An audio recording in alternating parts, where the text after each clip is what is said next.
이제 3주째 밸류에이션에 대해 갖고 말씀을 드리고 있어요. 첫 주 DCF, 그 다음 PER, 그 다음에 지금 PBR인데요. 뭐 어찌 보면 당연한 순서라고 할 수 있겠죠. 아이고, 여기 잘못 적어놨네요. 일단은 PBR이라는 거는 이제 밸류에이션에서 크게 봐서 절대가치 평가, 상대가치 평가 있는데 이게 상대다. 근데 PBR은 이제 프라이스하고 북밸류를 이제 비교를 한 거고요. 주가를 주당 순자산으로 나눈 것이다 라고 얘기합니다. 그래서 이제 예를 들어보면요, 가령 주당 순자산이 1,000원인 기업인데 이 회사 주가가 1,000원이다. 그럼 PBR은 1배라는 거죠. 만약 주당 순자산이 100원인데 주가가 1,000원이다. 그럼 PBR은 10배가 되겠죠. 그렇죠? 자, 흔히들 저희가 PBR의 장점이라고 알려져 있는 것은 뭐가 있느냐라고 하면, 야, 주가의 바닥은 PBR로 잡는 거야, 이렇게들 많이들 말씀하십니다. 예를 들어 어떤 회사가 PBR 0.5배다. 야, 진바닥 아니냐, 여기서 더 빠지기 위해서 PBR 0.5배인데? 그 다음 두 번째는 PER하고 마찬가지라 보일 수 있는데요. 상당히 직관적이고 비교가 쉬워요. 그래서 이제 좀 가령 금융주들 PBR로 다 비교하잖아요. 그렇죠? 그러니까는 비교 용이성이 상당히 있죠. 그리고 이제 PBR이 1배 미만이면 왠지 모르게 싸다는 느낌이 드는 거죠. 뭐야, 청산가치보다 싸다는 거잖아. 이거는 사야겠네. 이런 느낌이 빡 드는 거죠. 그쵸? 근데 이제 PBR의 단점이 많습니다. 뭐냐면 요즘같이 장부에 나타나지 않는 무형자산의 가치가 각광받는 시기에 대체 PBR이 무슨 의미가 있겠냐는 거죠. 이게 지금 사실은 팬데믹 이전에 상당히 펼쳐졌던 증시 상황이잖아요. 그래서 소위 말해 가치주들, 자산주들은 계속해서 언더퍼폼하고, 그 다음에 미래 가치가 있는 기업들, 특히 무형의 가치, 플랫폼 기업들은 계속해서 우상향을 했었죠. 두 번째는 바닥을 잡기 좋다고 하잖아요. 근데 이게 바닥인 줄 알았는데 지하실이 있다라는 거죠. PBR 0.5가 싸다고 해서 더 빠지게 해서 샀는데 0.4가 되고 0.3이 되더라 라는 거죠. 세 번째는 대주주가 자산주라고 해서 샀더니 그 자산을 허투루 쓰다라는 겁니다. 아니, 현금 많아 샀더니 이걸로 배당이 날 것이지 이상한 업체 M&A를 해버린다는 거죠. 아니면 이상한 데 투자를 해버리는 거죠. 아니, 난 자산이 많아서 투자를 했는데 그게 싹 사라져버린 거죠. 이상한 쪽으로. 그러면은 PBR로 투자한 의미가 굉장히 이제 사라지게 되는 그런 단점이 있습니다. 그러면은 오늘은 사실은 제가 가지고 있는 노하우의 대방출 시간입니다. 지금부터가 이제는 PBR에 대한 엑기스 내용이니까요. 좀 밤이 늦었지만은 집중해서 들어주시기 바라고요. 제가 어떻게 PBR을 활용하는지를 말씀드릴까 해요.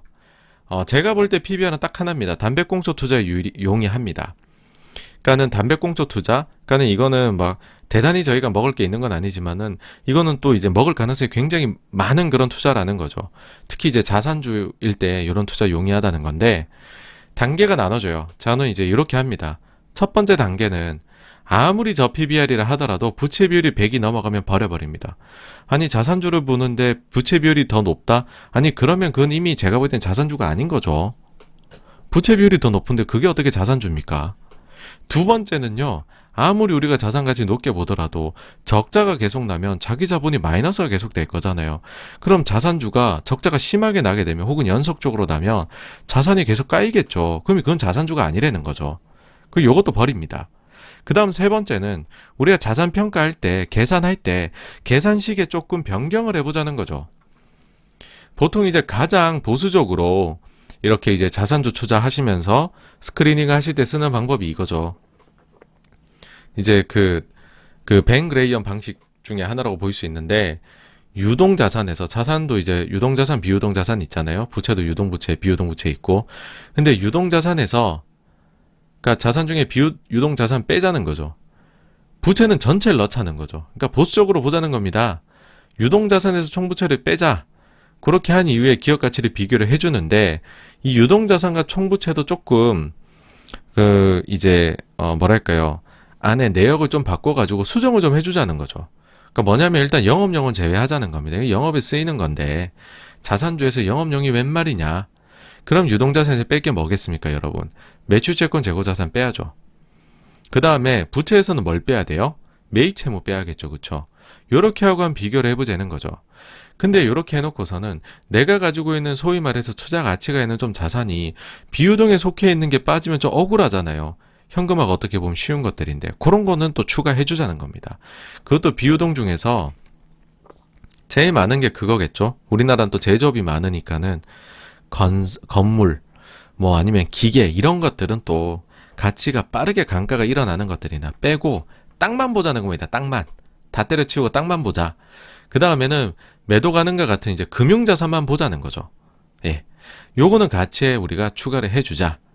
그렇게 해가지고서 계산되어 나온 숫자, 수정되어 나온 숫자하고 시가총액을 비교를 해서 또 우리가 더 보수적으로 하려면 안전마진이 여러분들이 있어야겠죠.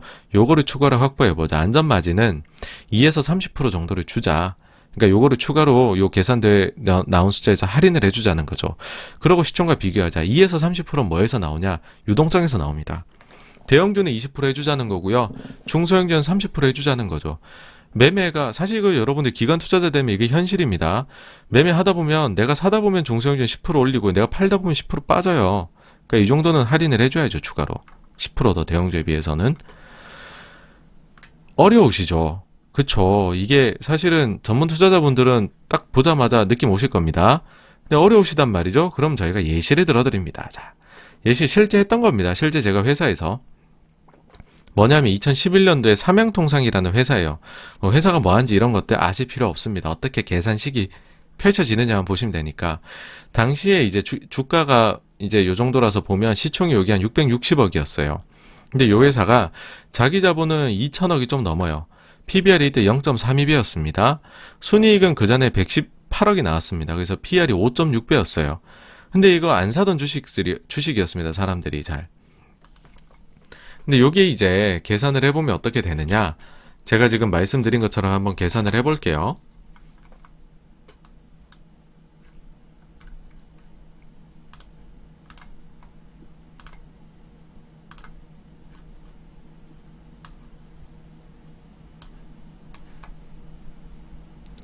자, 이제 재무제표를 가지고 와봤습니다. 삼양통상 2011년 말이에요. 보시면 제가 이제 유동자산 일단 넣는다 그랬죠. 1480억. 그 다음에 여기서 그 영업용은 뺀다 그랬습니다. 그 매출채권 보시면은 345억 있죠. 재고자산 뺀다 그랬어요. 368억 있습니다.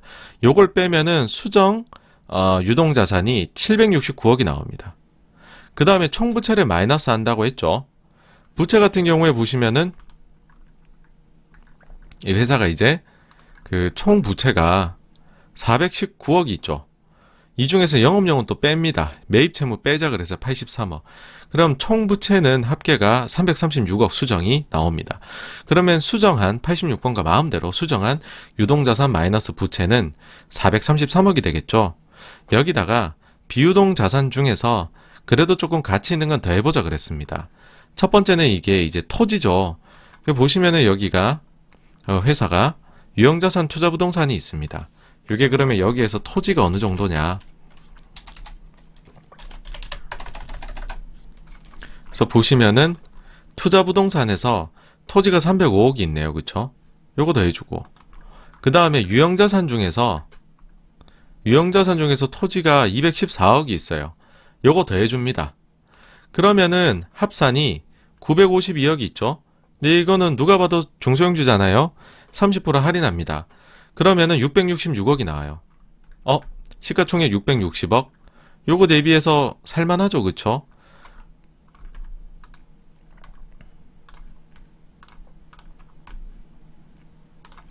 당시 주주 명부를 보시면은 한국밸류가 9% 가지고 있었어요. 그쵸? 물론 그 전부터 보유를 하고 있었습니다. 그 전부터 보유를 하고 있었는데 저는 이제 여기서 뭐 더 하여튼 좋은 이건 너무 싼 것 같다라는 생각을 했었어요. 그때 이후에 그러면 주가가 어떻게 되었느냐? 계속 2011년 10년부터 해서 11년 내내 횡보를 하다가 어찌된 영문인지 2012년도에 빵 하고 뜹니다. 33,000원까지. 2만원, 22,000원 내외에서 왔다 갔다 계속 하던 주가가 33,000원까지 올라요. 그쵸? 어떻게 보이십니까? 와, 50% 올랐어요. 엄청 성공이죠. 그쵸?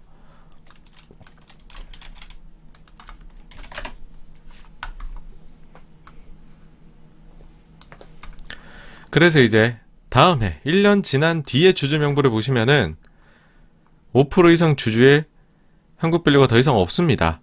팔았죠. 그쵸? 수익 차익 실현을 했습니다. 근데 네, 여기서 이제 반전이 일어나죠. 그 뒤에 주가를 보시면 요게 22,000원, 33,000원이었어요. 그쵸, 여러분? 12만 6천원까지 갔었어요, 주가가, 삼양통상이. 지금도 좀 내려왔다곤 해도 이때 비해서 7만 7천원입니다. 가지고 있었어야죠, 그쵸? 가지고 있는 게 훨씬 이득이었습니다. 자, 이거를 제가 이제 왜 얘기를 드리느냐. 그럼 지금 이제, 지금에 와서 이 회사 가치는 어떻게 되어 있느냐.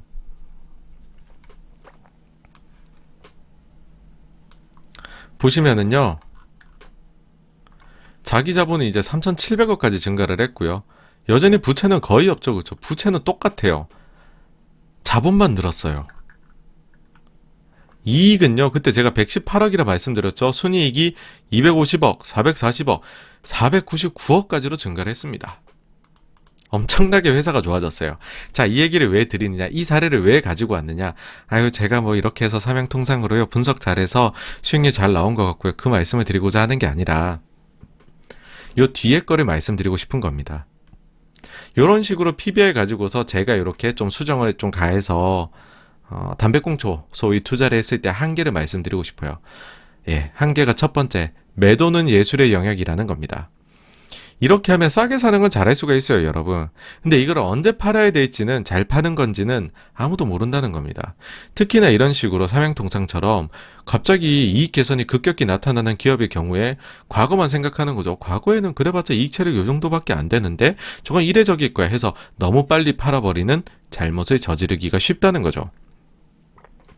그래버리면은 3만원에 팔았더니 12만원 가는 거 손가락 빨면서 지켜볼 수밖에 없다는 겁니다. 근데 이런 좋은 경우만 있느냐? 아니에요.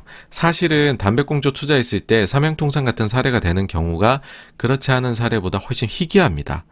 그러니까 그렇지 않은 경우가 많다는 거죠. 그러니까 이 개선을 기대를 하고 있다가 도로 저평가로 돌아가는 기업이 담배꽁초 투자했을 때 훨씬 많습니다, 여러분. 그러니까 그 정도로 매도가 어렵습니다. 그러니까 이런 기업들은 그렇겠죠. 올라가는 듯 하다가 매도할까? 삼양통상처럼 또 되는 거 아니야? 하는데 주가가 또로로록 다시 내려오는 거죠. 마음 아픕니다.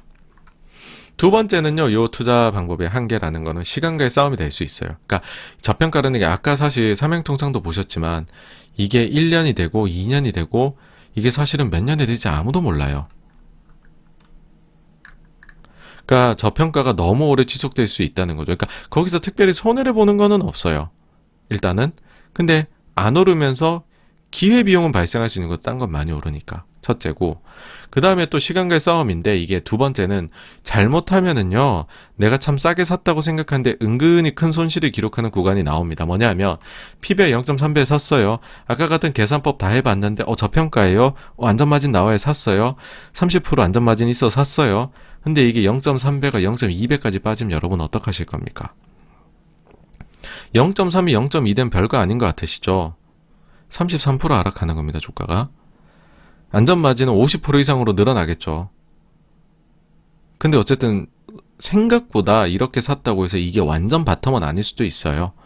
그래서 시간과 하여튼 멘탈 관리 철저하게 하셔야 되는 투자법이다라는 거고요.